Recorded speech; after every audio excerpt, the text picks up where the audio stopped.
නමෝ තස්ස භගවතු වරහතෝ සම්මා සම්බුද්දස්ස. ඒ භාග්‍යවත් වූ අරහත් වූ සම්මා සම්බුදුරජාණන් වහන්සේට මාගේ নমස්කාරයම වේවා. කාරුණික පින්වත්නි, අද අපි සාකච්ඡා කරන්න බලාපොරොත්තු වෙන්නේ පිරිහෙන කාරණා. ඒකේ පළවෙනි කාරණේ තමයි අද අපි කතා කරන්නේ. මින් ඉදිරියට පරිහානියට පත්වෙන කාරණා පිළිබඳව කෙටි දේශනා මාලාවක් අපි සිද්ධ කරනවා. ඒකේ පළවෙනි දේශනාව කෙටි දේශනාව තමයි අද සිද්ධ කරන්නේ.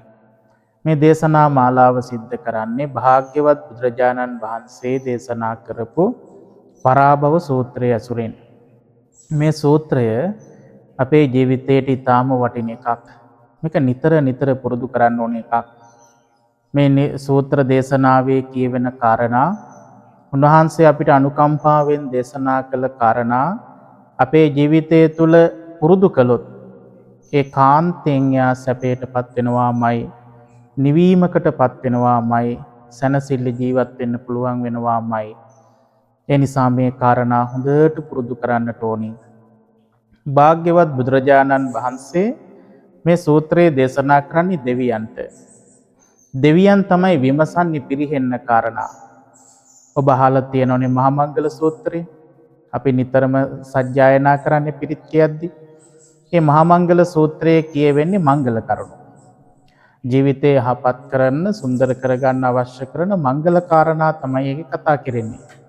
අන්නේ දෙවියන්ම ඊට පසු දවසේ දෙවියෝ කල්පනා කරනවා අපි භාග්‍යවතුන් වහන්සේගෙන් මංගල කාරණා නම් දැනගත්තා.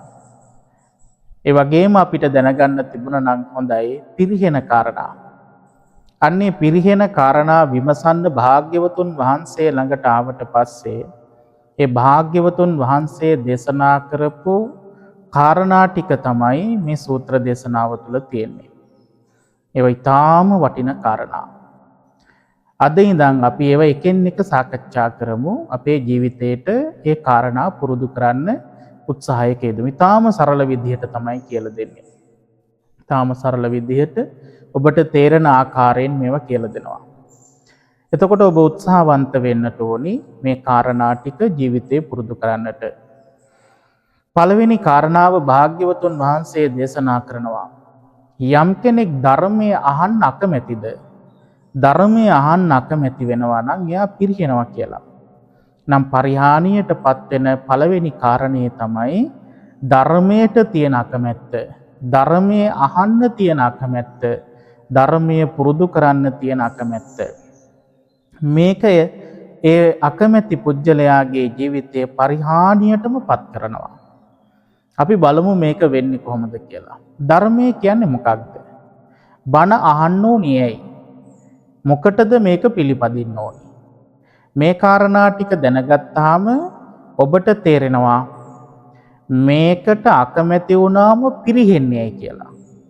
ලෝකේ බණ අහන්න කැමති අය ඉන්නවා. බණ අහන්න අකමැති අය ඉන්නවා.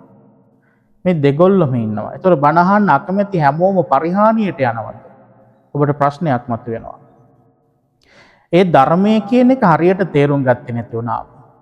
මතක තියාගන්න භාග්‍යවතුන් වහන්සේගේ බුද්ධ වචනය නම් ධර්මය අහන්න පුරුදු කරන්න අකමැති කෙනා පරිහානියට යනවාමයි.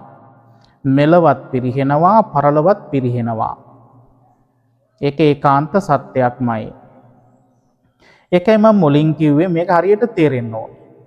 ධර්මය කියන එක තේරෙන්න ඕනේ. ඒක තේරුනේ නැත්තම් ඔබට හිතෙනවා එහෙනම් බණ අහන්න නැති ඔක්කොම මේ කියන තැනද ඉන්නේ. හැබැයි යාලට කොහෙන් හරි ඒක ඇහිලා පුරුදු කළා නම් සමහර අය ඉන්නවා නිතර බණ අහන්නේ නැහැ, බණ අහන පුරුද්දක් නැහැ.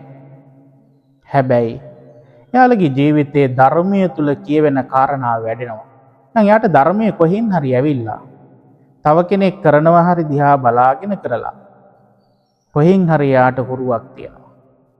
එහෙනම් මතක තියාගන්න මේ දිනපතා ආහා ඉන්න එක නෙමෙයි මේ කතා කරන්නේ. ධර්මය අහනවා කියන්නේ යෝනිසෝ මනසිකාරයෙන් අහලා ජීවිතේ පුරුදු කරන එක. නිකන් අහගෙන ඉන්නවා වගේ හිටියා කියලා එයාගේ ගුණධර්ම ජීවිතේ වැඩෙන්නේ නැත්නම් එයා කොහොමත් පිරිහෙනවා. මොකද බණ අහන බහුතරයක්ගේ ජීවිත ගත්තාම පරිහානියටපත් වෙලා දියුණු වෙලා තියෙන්නේ යහපත් වෙලා ඉන්නේ කීයෙන් කී දෙනාද? ඒකට හේතුව ඇයි? ධර්මයේ කුමක් සඳහාද කියන එක දන්නේ නැහැ. බණ අහන්න ඕනි කුමක් සඳහාද කියන එක දන්නේ නැහැ. ඒ නිසා මිනිස්සු වේගෙන් පරිහානියටපත් වෙලා. එහෙනම් පළවෙනි කාරණය දැනගන්න. බණ අහන්න ඕනි ධර්මයේ කුමක් සඳහාද? කෙටිම උත්තරය තමයි අපේ අඩුපාඩු සකස් කර ගැනීම සඳහා. අඩුපාඩු කියන්නේ මොනවද? දැන් ඔබට ඒක සරල අර්ථයෙන් තේරෙන්නේ. අඩුපාඩු සකස් කර ගැනීම කිව්වම ලෞකික ජීවිතය කතා කරන අඩුපාඩු කියවෙන්නේ. භාග්‍යවතුන් වහන්සේ මොනවද අඩුපාඩු කියලා පෙන්වන්නේ? මේ සංසාර ගමනේ අපිව එක් කරන් යන සසර මැරෙමින් නිපදෙමින් යන්න හේතු ටිකක් තියෙනවා. ඒ හේතු තමයි කෙලෙස් කියලා කියන්නේ. තණ්හාව මූලික කරගත්ත කෙලෙස්. මේ කෙලෙස් අපිට නිවනට බාධාවක්, සැනසෙන්න බාධාවක්, මෙලව දියුණුවට බාධාවක්. මෙන්න මේ කෙලෙස් තමයි අපිට දුක නිර්මාණය කරන්නේ. මේවා අපේ ජීවිතයේ තියෙන අඩුපාඩු. එහෙනම් මේ කෙලෙස් නිරෝධය පිණිසයි භාග්‍යවතුන් වහන්සේ ධර්ම දේශනා කරන්නේ. යම් කෙනෙක්ගේ ජීවිතයේ කෙලෙස් නිරෝධය වෙනවද, කෙලෙස් අඩු වෙනවද, ආන් එයාගේ තියෙන ගැටලු, ප්‍රශ්න, පීඩාකාරී බව ටික ටික අඩු වෙන්න ගන්නවා. එහෙනම් ධහම තියෙන්නේ හොඳට මතක තියාගන්න අපේ අඩුපාඩු සකස් කර ගැනීම සඳහා. කොතනට තියෙන අඩුපාඩුද? නිවනට තියෙන අඩුපාඩු සකස් කර ගැනීම සඳහා. ඒ අඩුපාඩු සම්පූර්ණයෙන්ම සකස් වෙච්ච තැන, නිවැරදි වෙච්ච තැන තමයි අපි රහත් භාවය කියලා කියන්නේ. ඒ අඩුපාඩු යම් ප්‍රමාණයකට හරි ගැස්සෙනවද, සැකසෙනවද, අපි කියනවා යා සෝවාන් කියලා. ඒ දස සංයෝජනවල තියෙන සක්කාය දිට්ඨි, විචිකිච්ඡා, සීලබ්බත පරාමාස කියලා. ඒ ටික දුරු වෙනකොට, ඒ කෙලෙස් ධර්මයන් දුරු වෙනකොට, මේ සසර ගැට ගහලා තියෙන බෙමි ගැලිවිලා යනකොට, ගැලවිලා යනකොට අපි කියන ඔය මට්ටමේ දැන් යා සෝවාන්. ඒ වෙනකන් එයාගේ අඩුපාඩු සකස් වෙලා. ඒ වගේම අපි කියනවා තව ටිකක් එහාට යනකොට එයාගේ කාම රාගය, පටිඝය මේවා ටිකක් තුනී වෙලා ගිහිල්ලා. එතකොට අපි කියනවා සකෘදාගාමි කියලා. ඒ වගේම තව ටික කාලයක් යනකොට මේ ලෝකෙට තියෙන ඇලීම, කාම රාගය සම්පූර්ණයෙන් ප්‍රහීන වෙලා ගිහිල්ලා, ද්වේෂය සම්පූර්ණයෙන් ප්‍රහීන වෙලා ගිහිල්ලා අපි එතකොට කියනවා දැන් එයා අනාගාමී වෙලා. එහෙනම් මේ අඩුපාඩු සකස් වෙන ප්‍රමාණය අනුව තමයි ලෝකයේ මගඵල ආදිය කියන්නේ. එහෙනම් මතක තියාගන්න අඩුපාඩු සකස් කර ගැනීමටයි බණ අහන්නේ. ධර්ම ශ්‍රවණය කරන්නේ. එහෙනම් මේ අඩුපාඩු තියනකම් අපිට පීඩාවමයි තියෙන්නේ. පිරිහීමමයි තියෙන්නේ. එහෙනම් ජීවිතය තුළ යම් කෙනෙක් අකුසල් කරනවද? දස අකුසලයන්. කයින් වෙන දේවල් තියෙනවා. වචනයෙන් වෙන දේවල් තියෙනවා. මනසින් වෙන දේවල් තියෙනවා. මේ සිත, කය, වචනය කියන තුන් දොරින් යම් වරදක් සිද්ධ කරනවද? සම්මුති ලෝකේ යම් වරදක් සිද්ධ කරනවද? තමන්ගේ ආධ්‍යාත්මය සම්පූර්ණයෙන් විනාශ වෙන විදිහට, කෙලෙස් පිරෙන විදිහට යම් දෙයක් සිද්ධ කරනවද? එයා පරිහානියටපත් වෙච්ච කෙනෙක්. එයා ආර්ථික වශයෙන් පරිහානියටපත් වෙනවා. මෙලව සමාජීය වශයෙන් පරිහානියටපත් වෙනවා. පෞල් ජීවිතයක් විදිහට එයා පරිහානියටපත් වෙනවා. හැබැයි යම් කෙනෙක් මේ ධර්මය අහලා ඒ පරිහානියටපත් වෙන්න හේතු ටික අවබෝධ කරගෙන, පරිහානියටපත් වෙන්න හේතු ටික එයා දැනගෙන ඒව සකස් කරනවද? ඒ අඩුපාඩු ටික හදනවද? ආන් එයා පිරිහෙන්නේ නැති කෙනෙක් වෙනවා. දැන් ඔබට තේරෙනවද බණ අහන්න නැති කෙනා ඇයි පිරිහෙන්නේ කියලා? මොකද එයා අඩුපාඩුව දන්නෙත් නැහැ. අඩුපාඩුව සකස් කරන විදිහ දන්නෙත් නැහැ. උදාහරණයක් විදිහට අපි ගමු, තරහ යන කෙනෙක් ඉන්නවා. තරහ යන එක අඩුපාඩුවක්. එයාට මොනවද අහිමි නොකරන්නේ? තරහ යන කෙනාට අහිමි නොකරන්නේ මොනවද? සෑහෙන්න දේවල් අහිමි කරනවා. එහෙනම් මේ අඩුපාඩුව තියෙන බව ඉස්සෙල්ලා එයා දැනගන්න ඕනේ.